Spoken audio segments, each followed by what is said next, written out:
This is the 2017 Chevrolet Camaro ZL1. No big deal, just the most powerful Camaro in its 50-year history.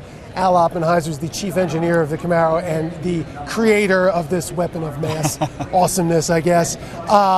When you started the 6th generation Camaro, which is already on sale with a 4-cylinder turbo V6 and the 450 horsepower V8 SS, did you know you were going to do 640 horsepower, or did you optimize it somewhere else and then see how far you can go? No, that's a good question. We actually did. What we learned in the 5th generation, when we added the performance variants in the life cycle, we knew from day one on the 6th gen that we wanted to create everything from the 2-liter turbo all the way up to the big dog here, the 640 horsepower ZL1. So when you do all that work up front, it helps you optimize. I mean, if you look at some of the suspension components on this ZL1, they're the same that we use on the 2-liter turbo. And we're able to do that because you do all the upfront engineering work, so you can save costs of development, and it actually saves the customer, getting hit in the pocketbook when you buy this thing. Now, there are already some aftermarket tuners that are doing 650, 800, even 1,000 horsepower in the Camaro, but obviously you could do it and give us the big GM warranty coverage. How do you engineer that much power into a car like this with anything like durability? Well, we have a fantastic development team. I'd put our development team on the Camaro up against anybody in the world. We spend so many hours in the wind tunnel. Hundreds of hours, probably 1,000 hours on the ZL1 alone in the wind tunnel, optimizing the aerodynamics with the performance that we want. We take the car to every track in the world, every drag strip we can find, and some great roads out in California, mountain roads that we take it on all the time, constantly developing it and trying to make it that much better. When you put that much upfront work in, the end result is you got the most powerful Camaro we've ever done before. What's the hardest part about creating that much power? Is it the cooling or the breathing? What is it that you got to design into? What'd you do? It's all the to above. make that happen? First of all, you want to get that power to the ground.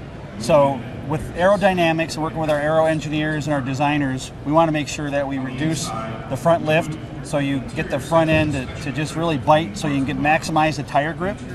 The next thing is you want to be able to balance that tire grip on corner entry, mid-corner, corner exit on the track. So we have electronic limited slip differential. So it can electronically tell where the car is in a corner and go from full open to a lock diff to help you maximize your traction.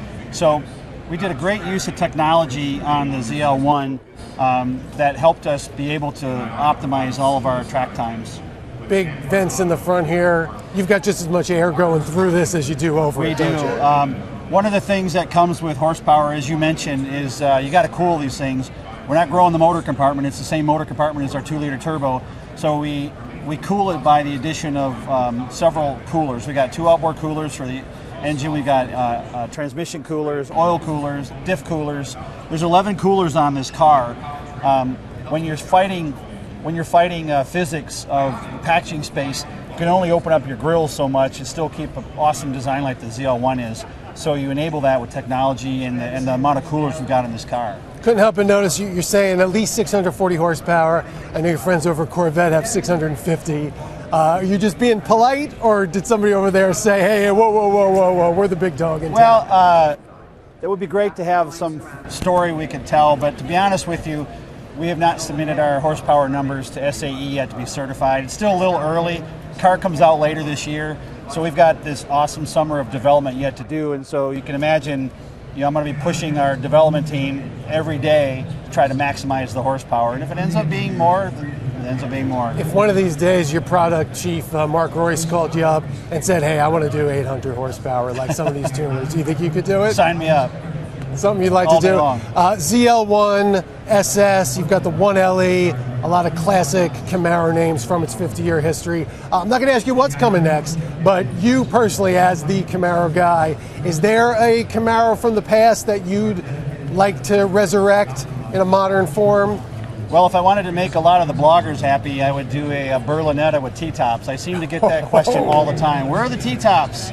But rest assured, there's no T-tops coming. You just broke a lot of people's hearts. I know, and I'm going to get the comments back on your site. But basically, one of the things that we really locked in the 5th generation was the names that showed up in the 5th generation earned their names from the DNA of the past.